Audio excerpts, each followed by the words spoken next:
છો? મજામાં? આજે ધોરણ 4 વિષય ઇંગ્લિશ.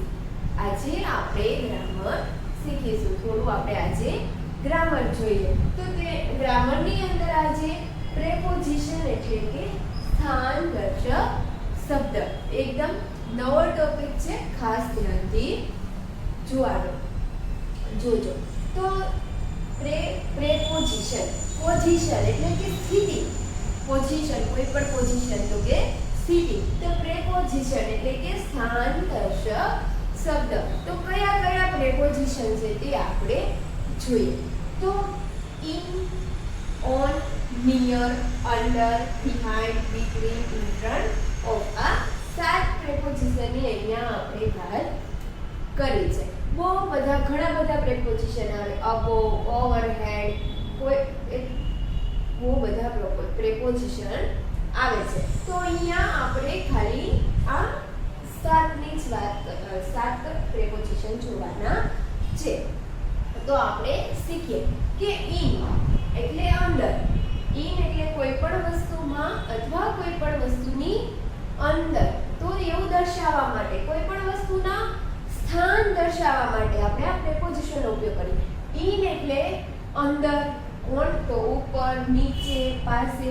તો કે નિયર એટલે કોઈ પણ વસ્તુ પાસે, નજીક.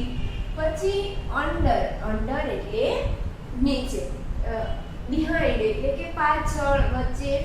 બિટવીન એટલે વચ્ચે. ઇન ફ્રન્ટ ઓફ એટલે ની સામે. તો આપણે કોઈ પણ વસ્તુના સ્થાન, કોઈ પણ વસ્તુ ક્યાં છે, વેર વડે જ્યારે આપણને પ્રશ્ન પૂછેલો હોય, વેર ઇઝ ધ બુક, વેર એટલે ક્યાં છે, બુક ક્યાં છે, તો આપણે તેનું સ્થાન બતાવવું છે. તો સ્થાન દર્શાવવા માટે આ પ્રેપોઝિશનનો ઉપયોગ કરવામાં આવે છે.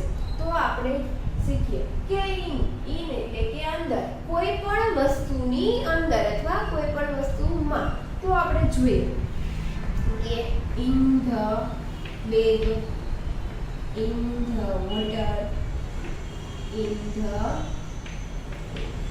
water, in the classroom, in the classroom. તો કે in the bag, બેગમાં, બેગની અંદર. in the water, પાણીમાં. in the classroom, ક્લાસરૂમની અંદર. પછી on એટલે ઉપર, અને ઓન એટલે કોઈ પણ વસ્તુની ઉપર. તો on the table,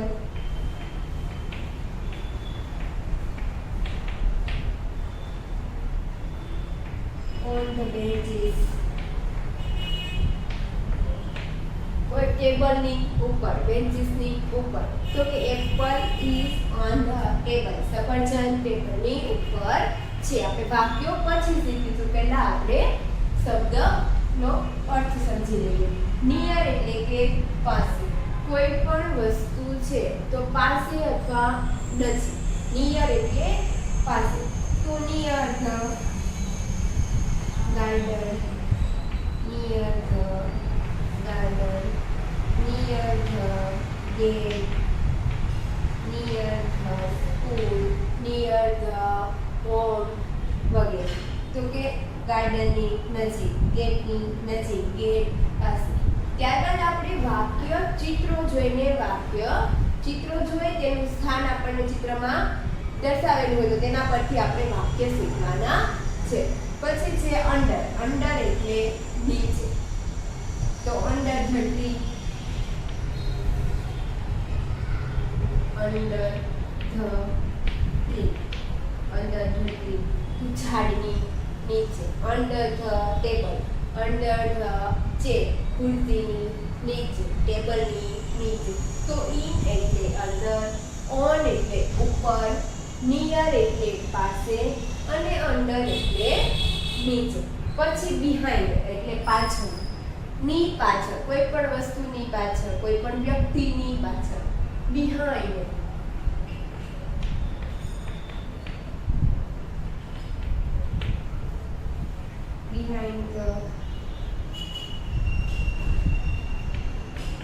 behind the TV પાછળ. behind the classroom,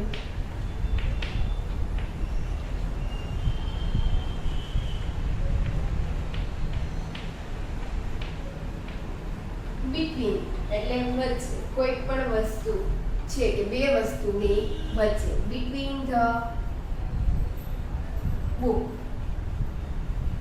તો between the book is table and chair તો કે ખુરશી અને ટેબલની વચ્ચે બુક છે એટલે કોઈ પણ વસ્તુની વચ્ચે કોઈ પણ વ્યક્તિની વચ્ચે in front of એટલે કે ની આગળ ની સામે હવે કોઈ પણ વસ્તુની સામે એક્ઝેક્ટ સામે વસ્તુ હોય તો in front of સ્થાનદર્શક શબ્દનો ઉપયોગ થાય વધારે તમારે in on near and under નો ઉપયોગ કરવાનો થશે આ એક્સ્ટ્રા તો જોઈએ હવે આપણે થોડાક એક્ઝામ્પલ જોઈએ તો આપણને વધારે સમજ પડે તો અહીંયા મેપ અને ફોન મેપ એટલે કે નકશો અને ફોન એટલે દીવાલ તો અહીંયા આપણે ચિત્ર નથી પણ આપણે સમજવાનું છે કે દીવાલ ઉપર નકશાનું ચિત્ર છે તો જોઈએ આપણે કે અ મેપ લખો ધ મેપ લખો તો પણ ચાલે અ મેપ ઇઝ દીવાલની ઉપર એટલે કે on a map is on the wall વસ્તુ આગળ અને ઓન ધ વોલ દીવાલ ઉપર શું છે તો કે નકશો દીવાલની ઉપર એટલે કે ઓન પછી અહીંયા રેડ એટલે ઉંદર અને મેટ એટલે ચટાઈ તો ચટાઈ ઉપર ઉંદર ચટાઈની ઉપર ઉંદર છે તો ચટાઈ તો a rat is on the map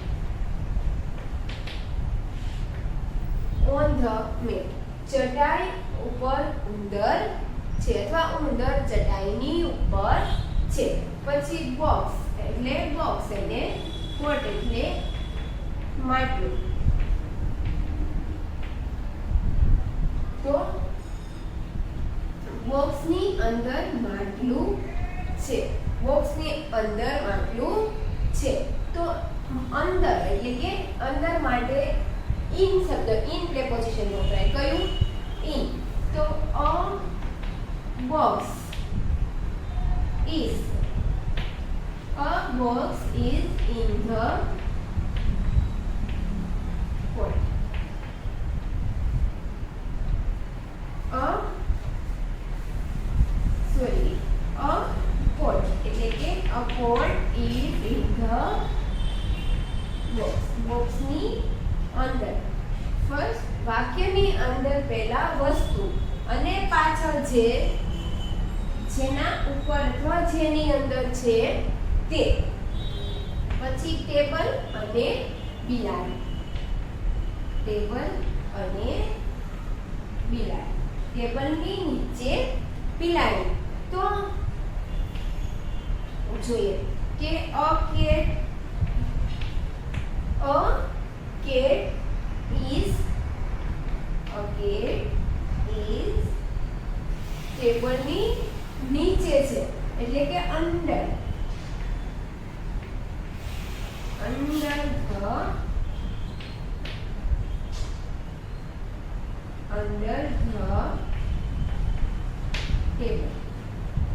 ટેબલની નીચે બિલાડી છે તો હવે જોઈએ કે બર્ડ્સ એન્ડ કેજ બર્ડ્સ એટલે પક્ષી અને પછી કેજ એટલે પાંજરી તો પાંજરાની અંદર પક્ષી છે પાંજરાની અંદર પક્ષી ક્યાં છે પાંજરાની અંદર તો a bird is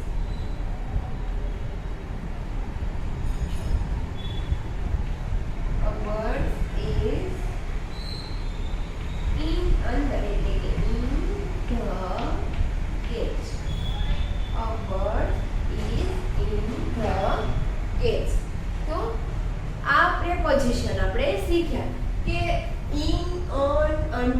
near, behind, between, in front of, આવા ઘણા બધા પ્રેપોઝિશન આવે છે, પણ આપણે અત્યારે આટલા શીખ્યા. તો તમારે આ પ્રેપોઝિશન લખવાના, મોઢે કરવાના અને યાદ રાખવાના, પછી આ 5 વાક્યની પ્રેક્ટિસ કરવાની. આગળના વિડીયોમાં આપણે ચિત્રો સહિત વધારે સમજૂતી મેળવીશું. નમસ્તે, અસ્તુ.